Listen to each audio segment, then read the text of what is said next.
Hello বন্ধুরা, সবাই কেমন আছেন? আজকে আমি এসেছি আমাদের এই বিল ঘুরতে। দেখুন বন্ধুরা, আমাদের এই বিলে সব রকমই ফসল হয়। রসুন, পেঁয়াজ, মরিচ, আলু, সরিষা, ধান, পাট সব রকমই আবাদ হয়। এমনকি এটা দেখতেছেন যে বেড়া দেওয়া, এটা হচ্ছে পানের বর। দেখুন বন্ধুরা, সরিষা উঠানো হয়ে গেছে এদিকে। এটা হচ্ছে আমাদের গভীর নলকূপ। এই গভীর নলকূপের পানি দিয়ে আমাদের এই বিলে ধান চাষ হয়। সরিষাগুলো অনেক সুন্দর হয়েছে।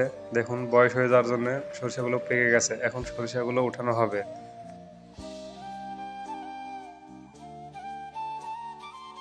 এই দেখুন, আমার ছোট ভাই ধান লাগানোর প্রস্তুতি নিচ্ছে। তাও অনেক ধান লাগিয়ে ফেলে। এখন আস্তে আস্তে ধান লাগানো শুরু হচ্ছে। মোটর দিয়ে পানি সেচে ধান লাগালো। আমাদের বিলে এখনো গভীর নলকূপের পানি ছাড়া হয়নি, কারণ সরিষা এখনো ওঠেনি। এই জন্যে আমাদের বিলে এখনো পুরোপুরি পানি সেচ দেওয়ার কোনো ভালো ব্যবস্থা হয়নি। আর কিছুদিনের মধ্যে আমাদের গভীর নলকূপের পানি ছাড়া হবে।